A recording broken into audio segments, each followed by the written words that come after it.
it's worth that cost. It's worth that price. Don't be afraid to obey the call. Please don't bury your talent in the ground. There is a cost. No one's going to tell you otherwise, but I can look back and see where that willingness to answer that call has taken me, and there is no comparison. There is no comparison to a life that is spent doing the will of God to any other life.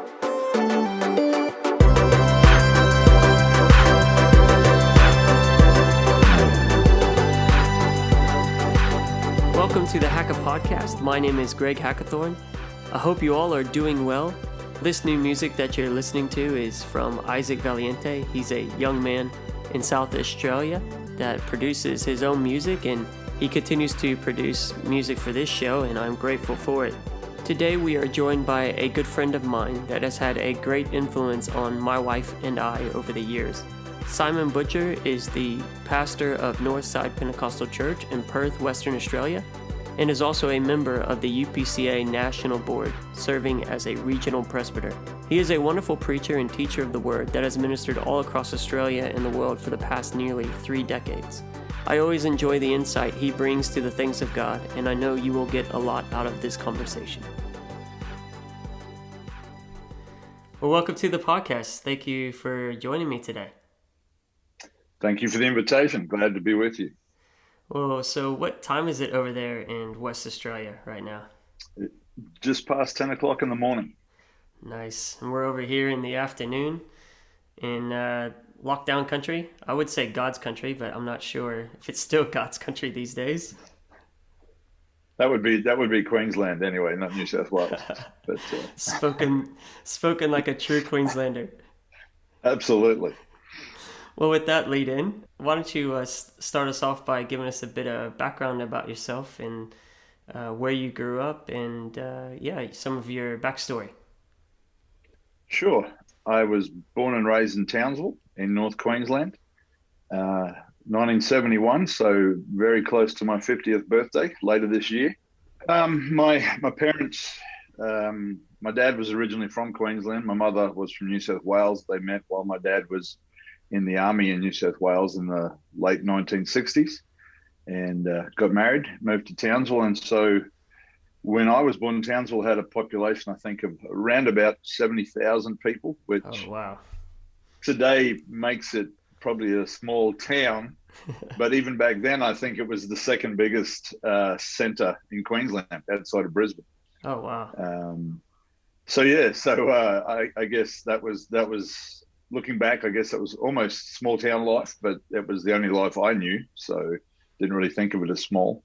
So that was where I grew up in the tropics, and that's where it all began. So so Townsville, for those who may not be aware, that's North Queensland, so that's up north towards the top of the country of Australia. Yeah, around about 1,400 kilometres north of Brisbane, thereabouts.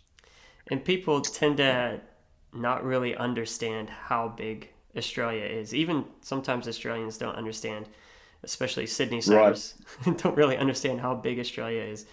Give us a bit of an idea. How long of a drive is it, say, from Brisbane, which is close to the southernmost part of Queensland, through to Townsville? How long would that take you? Non-stop, around about 14, 15 hours, I think. Yeah. Wow. And then how much further up to Cairns? Another 3.5 hours. Yeah. Man. And those are the other two biggest cities in Queensland besides Brisbane and Gold Coast, is that right? Yes. When I was growing up, Gold Coast wasn't really a city in its own right, but it has really grown in recent years to become that way now. Yeah.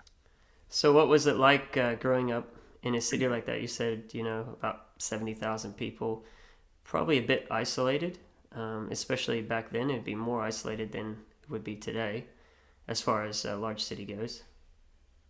Yeah, I think looking back, you probably would say it was isolated, but at the same time, as a kid, if that was all you knew, you didn't think about isolation. We're talking long before the internet, so you weren't really as aware of what was going on. So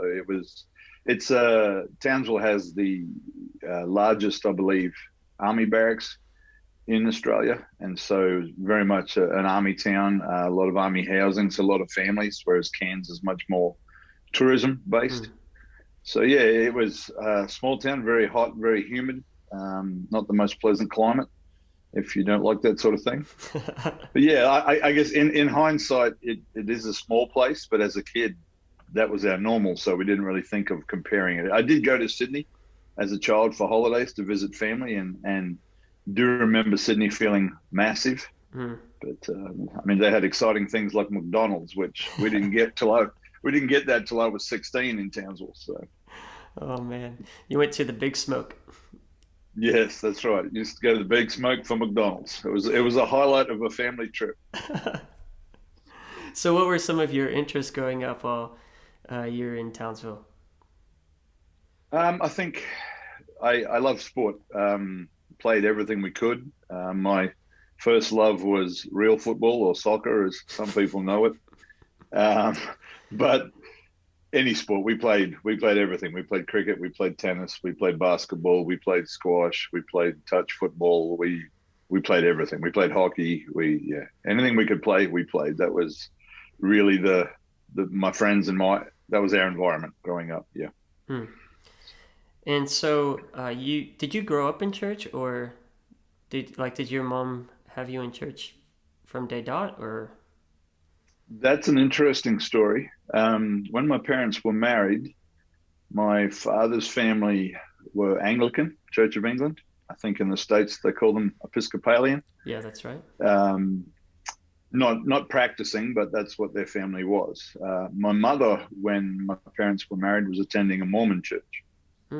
And when they got married and moved to Townsville, because my mother moved away from her family, moved away from her social network, she gravitated more strongly to the church for fellowship and just human interaction. And so she became fairly committed to the Mormon church in Townsville. And my mum's personality is the kind that if she's involved in something, she's fairly heavily involved. And so I have some vague memories in the first 7 years of my life of going to the Mormon church, and particularly attending Mormon Sunday school. When I was about 7, so 1979, my mum was invited to a little Pentecostal church on the main road in Townsville, and she went along there, and it wasn't a large congregation, but for her, like many others with their first taste of Pentecost, she thought they were all crazy. And it wasn't quiet and reserved. It was loud. It was exuberant. The worship was exciting. I think they had one instrument. I think the pastor was up the front with an electric guitar. Oh wow! And her first reaction was that they were insane, and she was just glad to get out alive. But something put a hook in her heart, and she found herself going back, and has been in the United Pentecostal Church ever since. And so when I was 7, didn't realize it at the time, but it was obviously a very significant change for me to go from being in a Mormon church to being in an apostolic church. Right. And your mom, she is Scottish background? Yes, my mother's family is Scottish. They migrated to Australia when my mum was 5. She's one of 7, but she was 5 when they came. It's amazing. So she came when she was 5, and she still has the thick Scottish accent.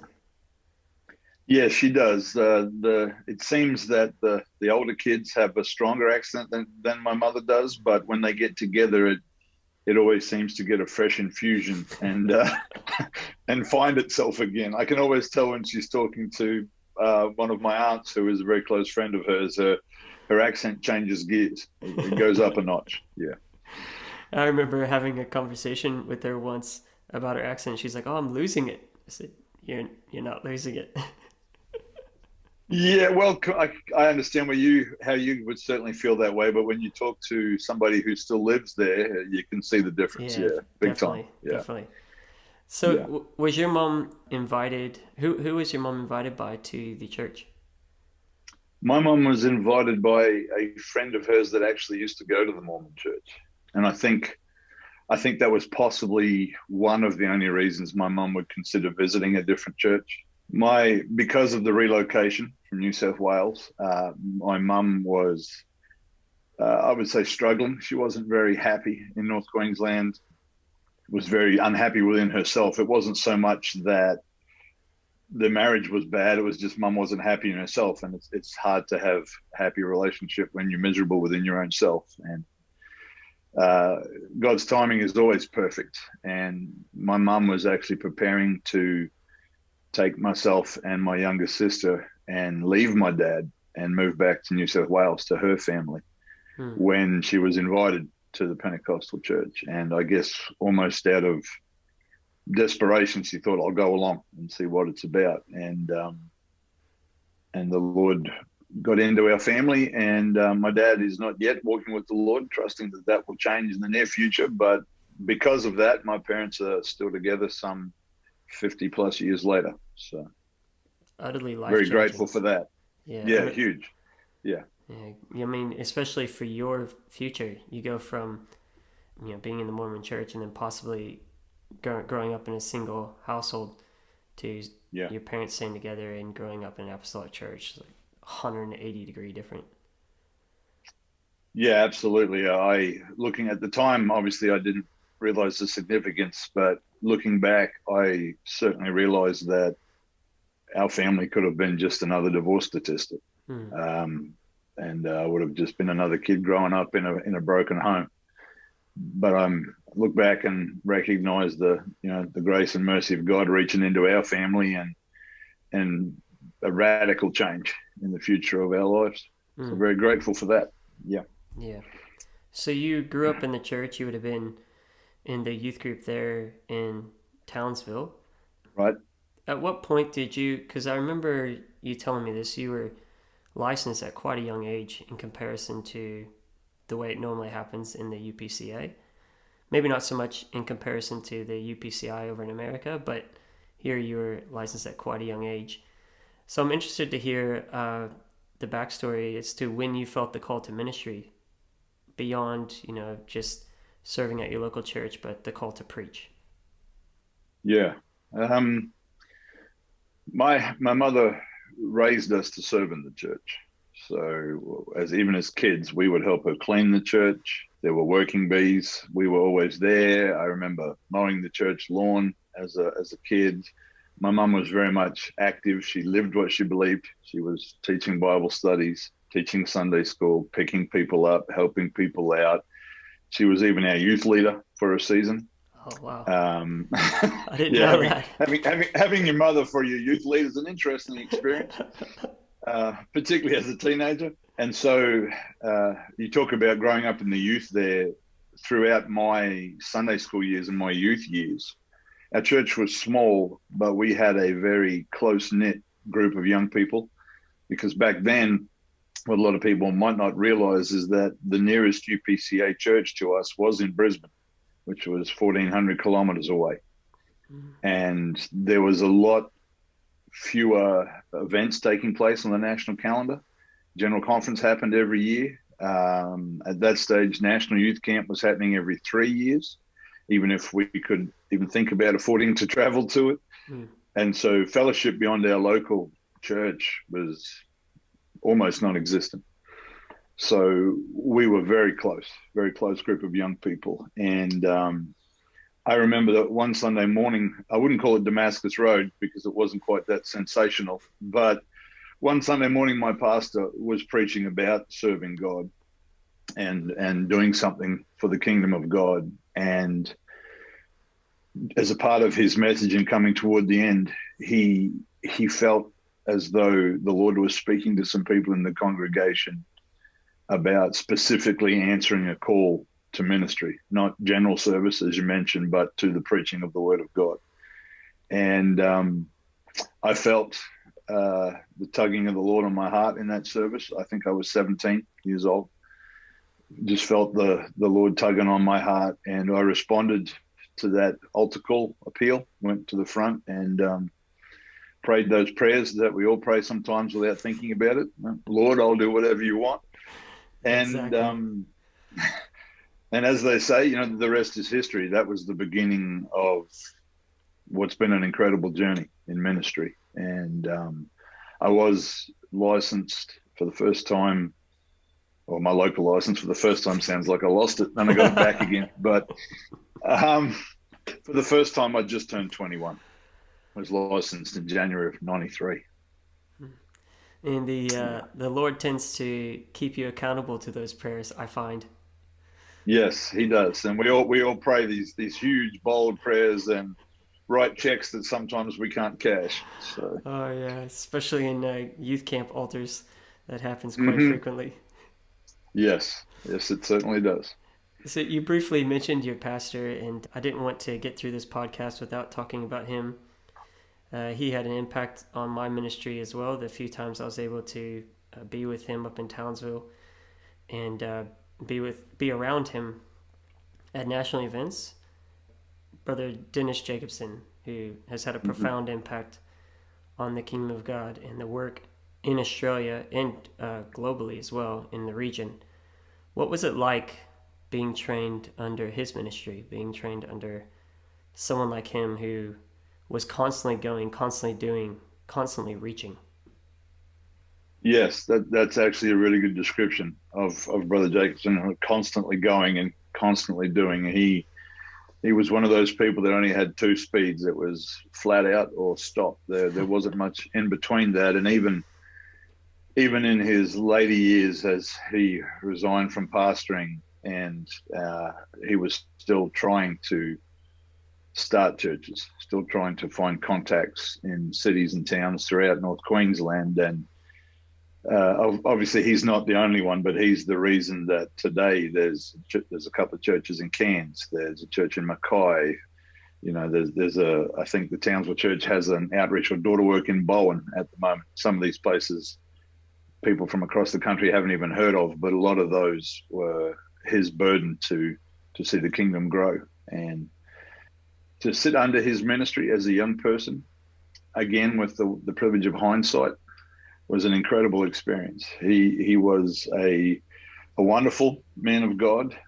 He was sold out for the kingdom of God. Everything else was secondary in importance in his life, and he was a very strong person, and his leadership style was strong. I often explain that to people by saying that before he was saved, he was actually a sergeant in the Air Force, and so I think some of that possibly carried across. But I can't speak for everybody else, but I never had a problem with that strength of leadership, with his style.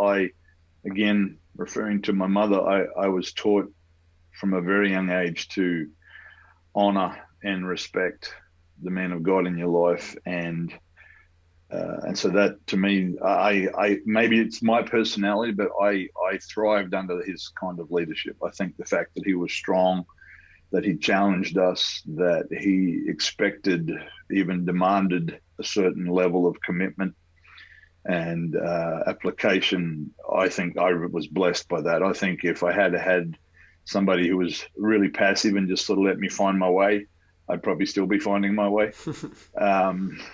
I thrived under that. And when I was in that church, I had incredible respect and appreciation for him.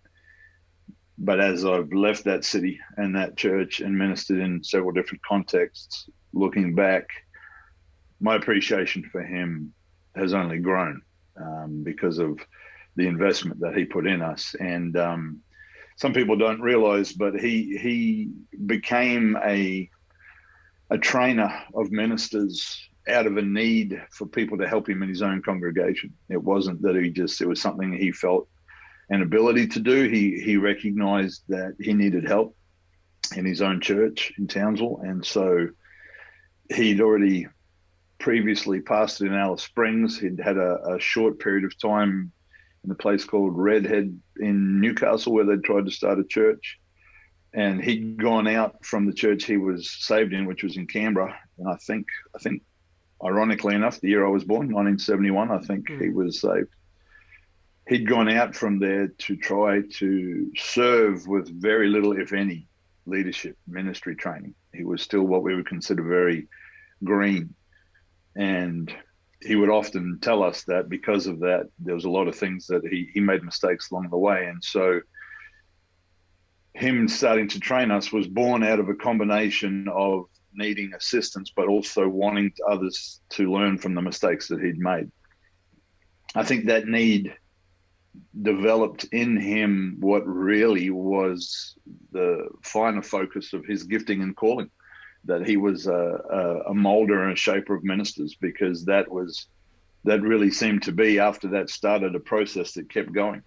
It wasn't just the first couple that he started with, but it continued, and he invested in men and women, and then invested them in the kingdom. So I'm probably a little bit biased, but when I read the scriptures, I think he and the Apostle Paul, in personality particularly, were probably quite similar. You know, Paul always seemed to have an urgency. He was going somewhere, doing something, but at the same time pouring into other people. And yeah, I don't think Brother Jacobsen would like to be compared to the Apostle Paul, but in personality and application, I can certainly see similarities between the two of them. Yeah, we tend to hesitate to title people, and I was going to mention, when introducing this topic, call him a modern apostle. I believe he was, just in the way that he operated, the impact that he had on ministers. And you can see that in the fruit. You can see that in the fruit of the ministers that he developed, who continue to have a tremendous impact on the kingdom of God. Yeah, I guess, I almost think of him of an old style prophet, but I guess apostle fits as well. He certainly had that element of being a prophet to him, where he would speak whatever God had given him, regardless of reaction, regardless of environment. If he felt he'd heard from God, he was delivering. And I always respected that. It wasn't always easy for him to do that, but if he felt strongly about something from God, he'd just tell it how it was. Yeah, I remember the first time I preached up there in Townsville on an AYM trip, and having to preach with Brother Jacobsen sitting behind me. That was, the knees were knocking, I'll tell you that. Yeah, he was only a little man, but he cast a big shadow. And did, yeah. when you preached in front of him, you wanted to make sure that you knew what you were saying. Exactly. Yeah. You want to make sure that everything was, all the T's were crossed, the I's were dotted. Yeah, absolutely. Yeah, he was a wonderful man, incredible impact, and miss him very much. Miss his voice. Yeah, I think we all do. Yeah. Yes. Following along from that, you were talking about, just before we started talking about Brother Jacobsen, we were talking about your initial call to the ministry, and I was wondering if you could give some advice to a young person out there who feels the call, who feels to take that next step in the ministry. Do you have some advice for them, how to go about that, or what they should be doing right now as they're trying to develop? Yeah, I've listened to some of your other guests. You had Sister Gina and Pastor Harvey on there recently, who are both incredible ministers of the gospel, and so some of what I will say will be very similar to what they would say.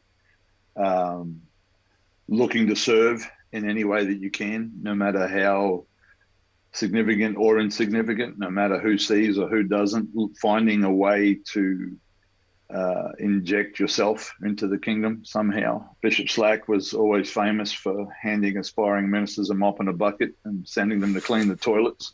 That was kind of his thing. But I think Pastor Harvey referenced that scripture about, whatever your hand finds to do. I encourage people that whatever you can do right now, whatever you've been asked to do right now, you need to take that as your calling. If it's picking somebody up, that's your calling right now. You do that to honor God. You do that to the best of your ability. And so I think that you probably hear that from most people, that you've got to find something you can do right now, no matter how small it is. This is an example. I have a wonderful lady in our church here who's just made it her ministry to make sure that there's a couple of glasses of cold water in the pulpit before every service, and the world's not going to end if she doesn't do that, but she wants to do something. She wants to help. And so she's decided that she's going to do that every single service, and it's that kind of attitude that reveals ministries. So yeah, doing whatever your hand finds to do with everything you've got. There's probably a couple of other things that I'd mention. One is that while you are doing whatever it is you're doing, place a really strong emphasis and an effort on the being who you are. One of the things that I have observed that can really hinder or hold back a ministry at the front end, but then also destroy it at the other end, is a lack of character and integrity. I think that we need to put a lot of effort into the developing of our character. I mean, you can't be 15 with 55-year-old wisdom, but you can work on your character. You can consider the things the scripture says about character. And, it may be a little bit cliche, but when we look at great buildings, we have to stop and remember they dug down an awful lot before they ever went up. And foundation is directly connected to elevation. If you put a lot of effort into your integrity and your character development, then your ministry will be able to become greater, but it will also go the distance. And I think that's massive. I think something else that you've probably heard me say this before in conversation, but we must understand the difference between serving, sacrifice, and obeying a call. You mentioned this already, but every child of God is called to serve, to sacrifice. And the things we always say, we talk about our time, our talent, and our treasure. We're all called to serve and sacrifice. But when we're involved in that kind of service, we are still controlling that.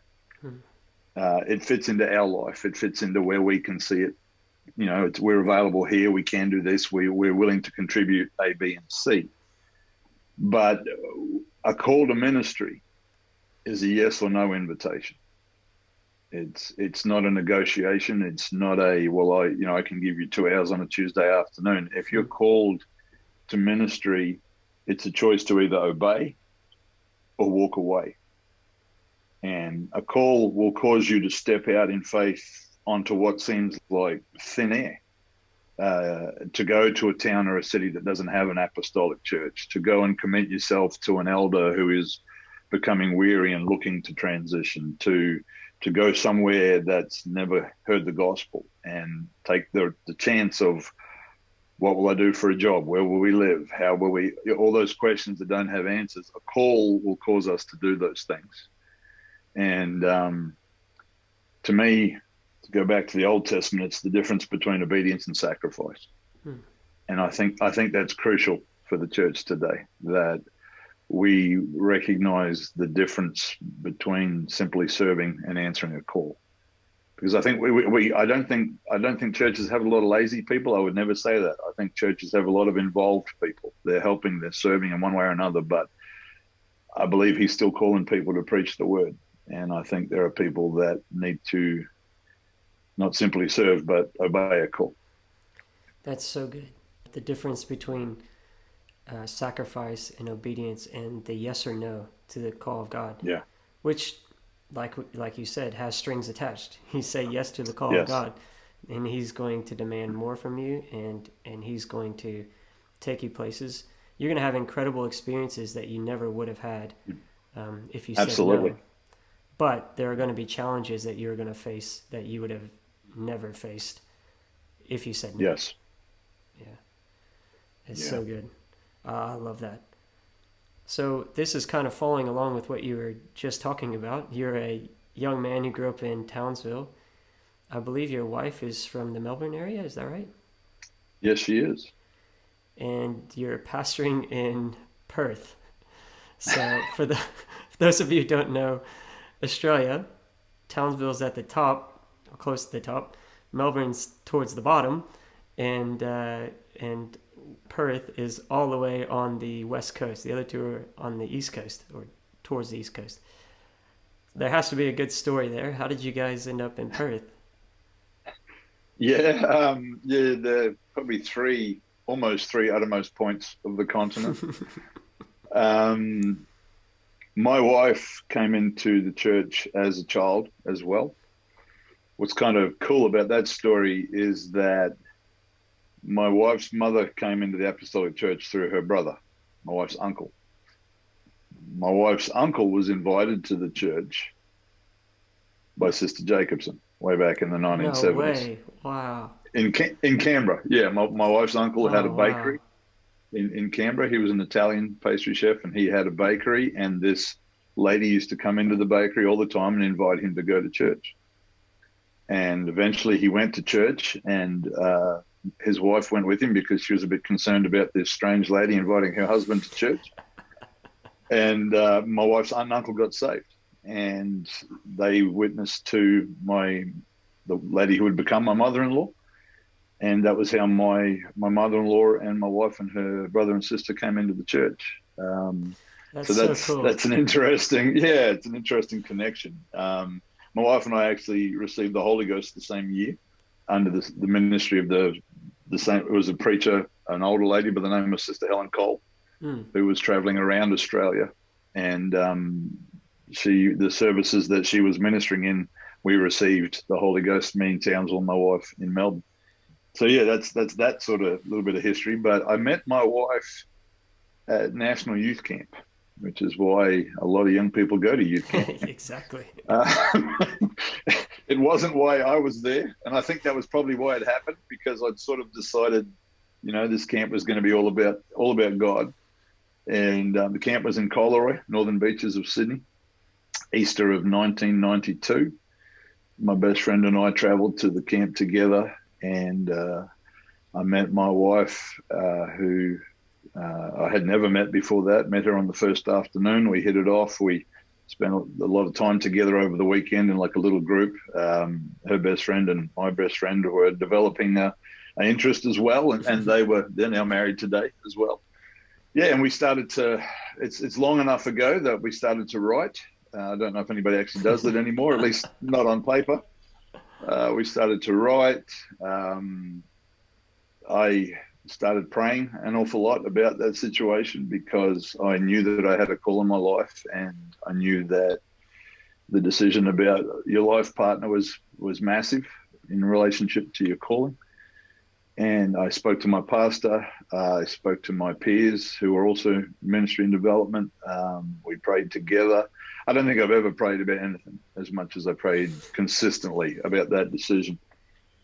And so a conference at the end of that year was in Bankstown in Sydney. That's where I was licensed for the first time. Graduated from Bible school. Went to Melbourne after the conference to meet my wife's family, and got engaged January of 93. We were married January of 94. My wife moved to Townsville. We were in Brother Jacobsen's church together in Townsville, just serving in the church there together. Just, that was kind of where we thought we would be, just a young couple working jobs and helping the pastor out. After about 12 months or so of marriage, I really felt the Lord starting to deal with me about going to Cairns to work with Brother Glass in Cairns. In fear and trepidation, I raised the subject with Brother Jacobsen, and he confirmed that it was the will of the Lord and that he'd already been considering sending us to Cairns. And so we had that confirmation. And so after we'd been married about 18 months, we moved to Cairns to help Brother and Sister Glass. That's such typical Brother Jacobsen style right there. It's like a young couple, just licensed to minister, and see ya a year later. Yeah, I guess. I think without getting off track, I think we have to be willing to send young people out. I think that we're a little bit hesitant in them having all of the boxes ticked before they send them out. I think that young people can do more than we think they can.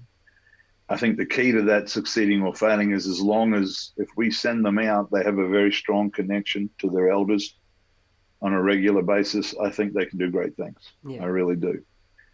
Yeah, so we went to Cairns working with Brother and Sister Glass. It was a smaller church than Townsville.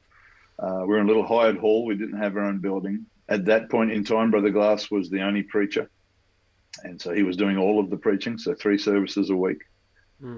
I'd come from Townsville, where Brother Jacobsen had me preaching maybe once every 6 weeks, maybe thereabouts. I moved to Cairns, and I drove up to Cairns on a Sunday afternoon. I had to preach that night when I arrived. And then for the next 18 months, I was preaching every Sunday night and leading worship every Wednesday night and every Sunday morning. So it was a great learning curve. Really blessed to work there with Brother and Sister Glass. But it was a stepping stone, because after about another maybe 15 months, the church in Perth was in need of a new pastor. The pastor here was retiring and relocating somewhere else, and our executive board asked Brother and Sister Glass if they would consider coming to take the church here, and they asked him to ask us if we would consider coming with him to help him here. He came home from General Conference and had that conversation with us, which really blew our brains.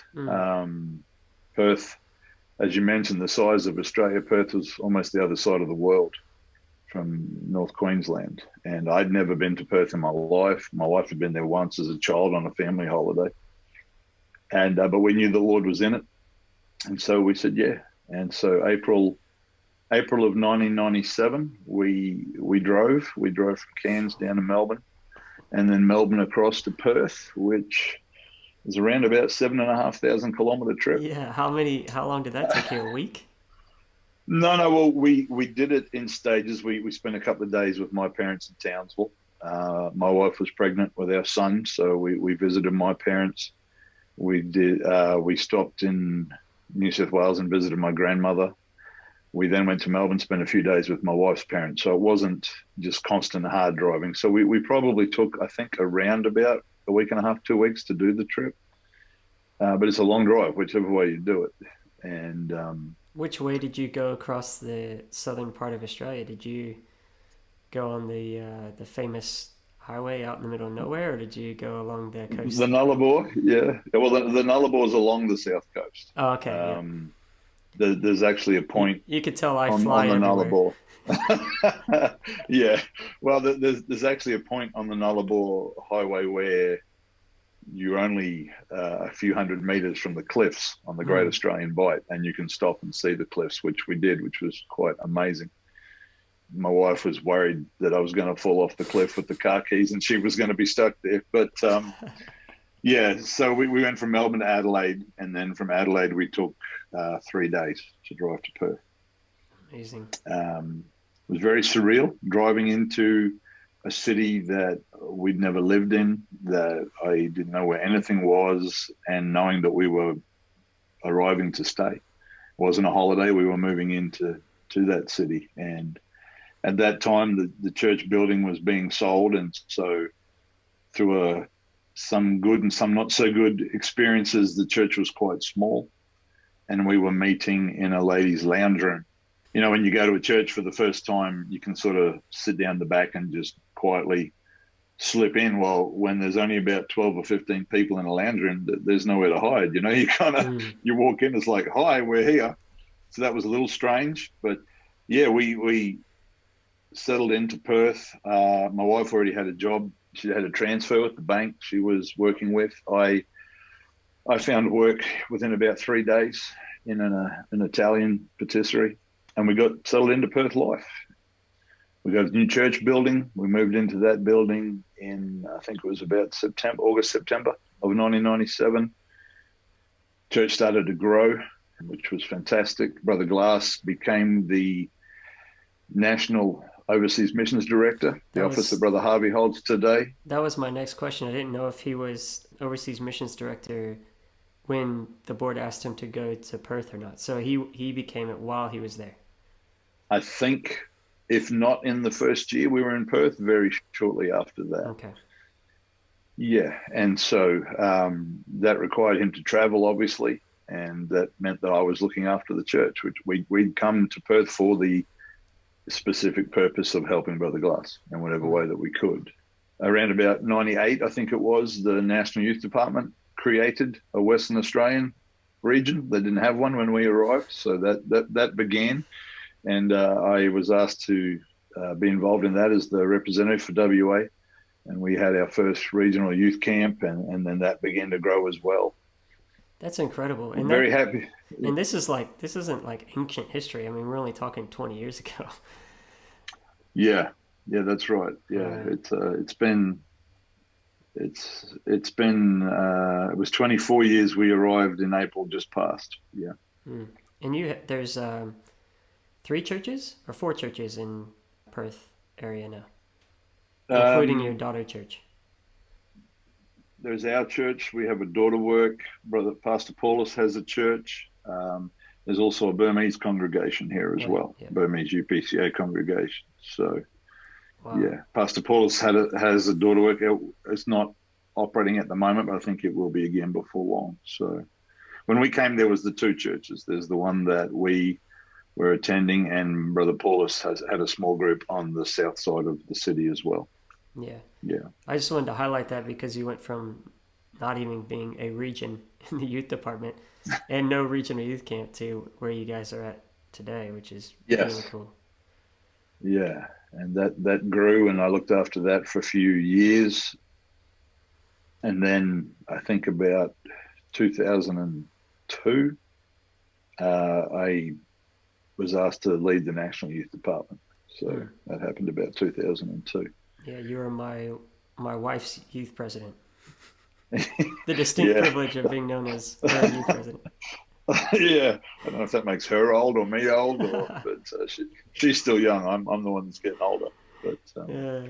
they were wonderful years. Really was blessed those times in the youth department. Had a lot of great experiences. Worked with some wonderful young people, and really enjoyed that season of life. Yeah. I remember the first time that I met you. I think it was via phone, and Steph had called you, and I think it was like 1 or 2 o'clock in the morning. And you're like, Okay. I really enjoy these phone calls, waking me up in the middle of the night. Yeah. I obviously wasn't very awake. I don't remember talking to you on the phone. I do think remember Steph. I may not have been on the phone. I may have just been in the area when it was taking place. Okay. Yeah. Yeah. Well, Steph was at Bible school in the States. She did ring occasionally, and perhaps not remember there was a time difference, but that's okay. We were happy for. I was glad she thought to call us. That meant something to us. Yeah. We're still not aware of the time difference being over here. We just call you whenever. That's a common occurrence from the East Coast. Yeah. Yeah. So you're talking about how closely tied you were to brother and sister Glass. I wanted to give you also an opportunity to talk about him as well, for those who may not know much about Brother Glass. When I first moved to Australia, it was after he had already had his illness, so I was never able to meet Brother Glass as well, like as you knew him and as you served under him. What was it like serving under a great man of God like Brother E.J. Glass? Yeah, I look at my life and my ministry, and the Lord knows what we need. He knows who we need. And between Brother Jacobsen and Brother Glass, I've often described them as kind of like the 2 pillars of the temple for me. Still have great elders today in my life, but those 2 who are now both gone on to be with the Lord were massive in who I am and how I grew. Some people may not realize, but Brother Glass was actually trained for ministry in the Townsville Church under Brother Jacobsen as well. Brother Glass moved to Townsville from Ipswich in southeast Queensland as quite a young saint.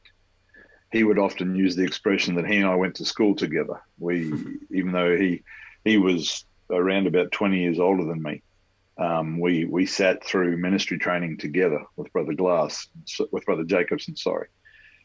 And so we had the way we thought, the way we'd been shaped was very similar. Not only that, growing up in the church, with my mum being in the church and my dad not being in the church, Brother Glass was almost a father figure in the church. He took a lot of time for me as a young man, even as a teenager when you're a teenager and your horns start growing through. My cousin, Brother Cameron Butcher, and I used to spend quite a lot of time with Brother Glass, and he and Sister Glass were very good to us. When we got old enough to drive, we would just be out and about, in the exciting city of Townsville, driving around just to do something. And it wasn't unusual for us on a Friday or a Saturday night to just slowly drive past the Glass's house. And they lived on a corner, so you could sort of drive around the house from two sides. And if the light was on and we could see him sitting in the lounge, usually at that time of night reading his Bible, we would go and knock on the door. And he'd welcome us in, and Sister Glass would insist on making us a toasted sandwich or something, and we would spend time with him. So I was, even in those early days, before we were more active in ministry, very, very close to Brother and Sister Glass.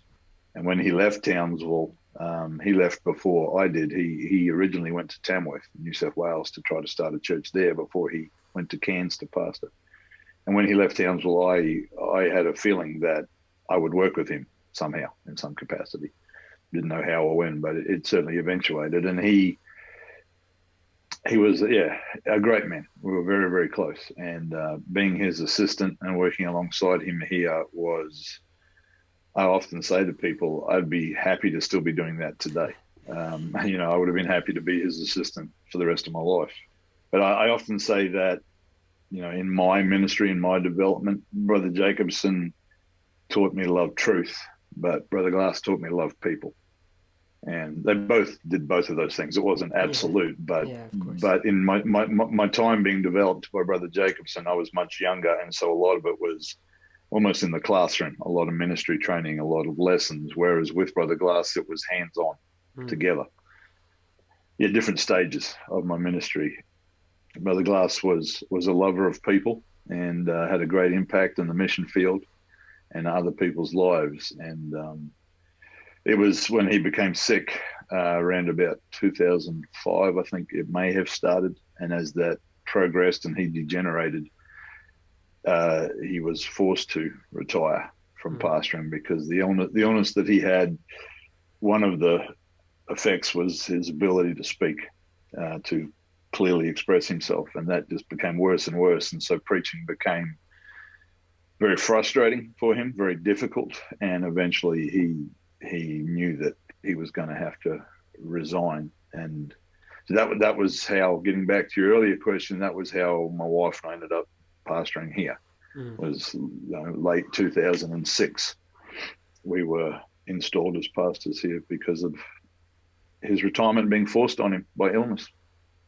A great man of God, wonderful man of God, and much like Brother Jacobsen, miss him very, very much. Was Brother Glass instrumental in the work in Iranjara? Was he the overseas missions director then? Do you remember? I think when that started, Brother Jacobsen was still the director. Okay. When the Ballets went there the first time, I think I could be wrong, but I think they went around about 94, 95 to Irian and Brother Glass became overseas missions director, I think 97, 98, somewhere in that time frame. So he was certainly involved, but he didn't begin that process, but he was probably the director for almost all of Sister Ballet's time in Indonesia. Yeah, I'm hoping to get Sister Ballet on here as well and have her tell her story, if she'll let me. Yes, that may be the challenge. She's my aunt, and but I, absolute hero in the kingdom of God. Yeah, wonderful lady. She keeps talking about a book coming out, and or that she's writing a book. So I figured if I can force her to do a podcast, we'll at least have something before the book comes out. Yes, that would be good. Yeah, no, that would be great. Yeah. So you took over the church in Perth from Brother Glass when he was forced to retire. How's the church going there now? We briefly touched on it. You have a daughter church going, and the church is growing. But I guess just give the listeners a bit of an idea of what the church is like right now, since you talked about its inception or when you guys first came across to Perth all those years ago. Right. Well, when we came in 97, as I mentioned, there'd been some issues, and so the church, there was I guess to use the biblical term, there was a remnant, Um, and so when we moved into the building that we're in, there was only a very small group of people in it. We're in this larger room. It felt quite open, like a giant shed. And Brother Glass actually put a temporary wall across the back to try to give it a little bit more intimacy, to make it a little bit smaller. But one of the things about Brother Glass was he was very consistent, very faithful. And so as he restored and rebuilt trust, the church began to grow. The Lord's been good to us through the years. The church has grown. We're now at a point where, as you said, we have a daughter work. We've had a daughter work for the last few years. We have a great team of people that look after that daughter work. It's not just an outreach in that part of town. It's also a fantastic training ground for ministry as well. We've cast a vision just this year for a building program because we're growing out of the building that we're in, with a desire not just for a bigger church per se, but also with a burden for it to effectively become a place where people can be trained and established and invested in the kingdom, whether it's locally or beyond. Church is growing well, have a really good team of leaders and very faithful people, and really honoured and humbled to pastor the church here on the north side of Perth. I was going to mention that, and you briefly touched on it, that you've sort of carried along with what Brother Jacobsen did in the way that you train leaders and then release them to work in different areas of the country, different areas of the city.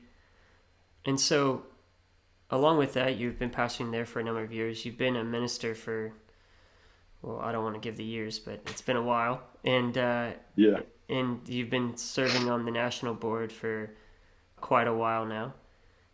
What continues to drive you when it comes to ministry? What is your passion? I think I know the answer to this, but I'd like the listeners to hear. What's your passion? That's a great question. I think there's common areas that motivate everybody in ministry and motivate pastors especially. Obviously, souls being saved, people becoming established, churches growing in all the different ways that we measure growth, whether it's numerical, maturity, all of those things. I think they should be consistent for everybody. But I think that at a secondary level, I think that ministers, depending on their gifts and their callings, there are some things that sort of are unique to what God wants us to do. And so with those other things, obviously as a platform, making a difference in someone's eternity is more valuable than anything in the world, and that, to be able to see fruit of that in people's lives, that's an incredible motive. But as you mentioned, for me, I feel a certain sense of responsibility to certainly not replace Brother Jacobsen. That would be arrogant, but to try to continue that vision of raising up ministers and leaders for the kingdom. I'm passionate about that. I don't think that ministers are any more important than anybody else in the church, but I think it's biblical to suggest that those ministry offices is how the church grows and becomes established, and so we need them. And so I guess, to use your word, I'm driven by seeing the church grow and become stronger, but my particular focus in that picture is of people answering the call and contributing to that. Right. Yeah, that's what I love to see. And when you get to see somebody respond to a call and commit to a call and start to do those things, that's awesome. And help them develop that calling. Yeah. I think we have to recognize that the church is like this weird 2,000-year long relay race that none of us begin it and none of us end it. We're in it for a season, and in that season we run, and each of us at our own individual point passes the baton. And I guess that's kind of my mindset, is that, well, I'm glad it's not natural running, because I'm not like you, I don't run, but I think while we run, we always need to be thinking about who am I passing the baton to. Yes, very good. You're also, I just briefly mentioned it, that you're one of a board member in the UPCA on the national board. You're one of our presbyters.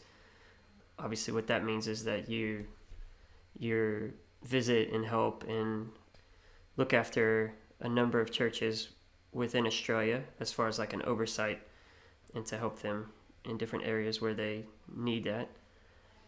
What excites you about the church in Australia in 2021? What is something that you see as exciting right now?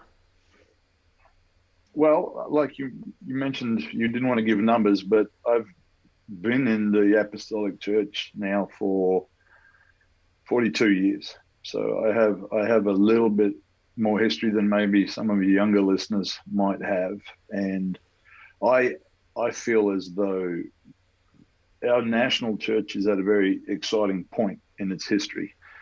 When I look back over the last 10 or 15 years, we've seen quite a lot of our churches go through pastoral transition from elders to younger people. And what's exciting about that is that almost all of that transition has been in a positive, healthy, kingdom-minded approach. Right. And I've been around long enough to know that that's not always the case. Sometimes transition and the reasons that churches change pastors is not always healthy. But I think, to my mind, for the most part, there's been a lot of healthy transition. There's been a lot of good transition. And that excites me, because what it means is that our elders have laid a great stable foundation, which we can continue to launch from. If people were taking over churches and stepping into pastorates and ministries out of chaos and church splits and brokenness and all sorts of the negative side that does happen in the world, then this would be a very different picture. But because there's a lot of stability in those transitions, that getting back to that idea of a good foundation, we're at a place where we can really build it. Obviously by the help of the Lord, not in our own abilities, but that platform is an incredible opportunity for younger leaders to launch from. They're not worrying about their footing or what they're built on. That's established, and we've got to give honor to our elders for that. They've passed on a very stable, strong foundation that I see young people, and when I say young people, 20s, 30s, 40s, people that are now, because of that launch pad, the church is in a place where it can really accelerate. I see those younger ones taking that ownership, utilizing modern techniques, modern technology, modern methods that already make me feel like a dinosaur. But I think that's exciting, because we're not looking at we've got to try to hold this together. It's strong, and it's launching from that, which I think is really exciting. Yeah, I agree. It's great to see so many churches, just, you mentioned it before, that it's like a relay race, and having those really good, solid passings of the baton, or baton, but as the Americans would say. But yes, having that smooth transition, you see those relay races, and you see when a smooth transition takes place, they're able to just build right off the back of what someone has done before them. Whereas when you have the clunky transitions, they lose that momentum, and then they got to try and build it back up. And it's very encouraging. Yeah, I agree. To see so many churches having that smooth transition. And I think momentum's a good word there. I think momentum is, I think that's one of the things that momentum is exciting. Yeah, for sure. Yeah. And ever since I've been part of the church in Australia, it seems like it is building. That momentum has been building. Yeah. All right. Well, I do this with all of my guests. In conclusion, give you an opportunity to share a word with the listeners, something that you feel that God has laid on your heart for this session in particular. I want to give you the opportunity to close out this conversation and share a word with them from the Lord. Sure. Thank you. I want to say it's been a privilege and an honor to chat to you today. I think this podcast you're doing is a great vehicle, and I think as it grows, it'll have more and more influence. But we were at Ministers and Leaders Retreat just recently, and some great messages, some great teaching, and I was particularly challenged during that by a couple of things that Brother Jonathan Downs taught about being a disciple-making church. He made some statements that really resonated with me, and to the point that I'm currently teaching a series around that subject in our local church. And the text that we're using as our focal point in that series is in Luke 14, where it speaks to us of counting the cost, of being willing to carry your cross, being willing to forsake all. And it's a passage of maybe about 5 or 6 verses long, but it's a very weighty, heavy passage. And I know that at a personal level, it confronts me. And so to anybody that's listening, what I'd just like to say simply is, if I could challenge you, whatever your calling is, whatever that is that God is leading you to, whatever the cost is, it's worth that cost. It's worth that price. Don't be afraid to obey the call. Please don't bury your talent in the ground. There is a cost. No one's going to tell you otherwise, but I can look back and see where that willingness to answer that call has taken me, and there is no comparison.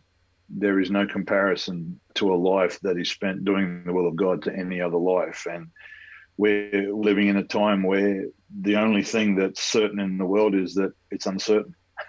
There's just uncertainty all around us, and we have a message of hope. We have an anchor for people's souls, and all of us right now are positioned for this hour. And that tells me that as long as the church is still in the earth, as long as He is still pouring out His Spirit and still calling people, we need to answer that call.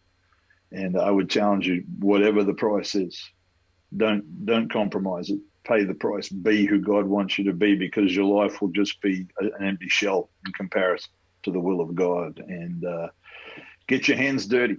Bother your pastor until he gives you something to do, or at least something to work on. He might say you're not ready to do it, but here's some things to work on. Be hungry enough to take that instruction. Be hungry enough to say, I'll do anything I can. Be hungry enough to just want to make any difference that you can. It may seem like a price, but in the end, to serve God and to answer the call is the greatest deal there is in the world. What you pay is never worth comparing to what you get out of it. And the experiences you'll have serving God, the friendships and the relationships you'll make serving God, the places it may take you, whether it's in experience or whether it's in actual physical location, it's worth paying the price. So don't bury your talent. Pay the price, answer the call, and see what God can do in your life.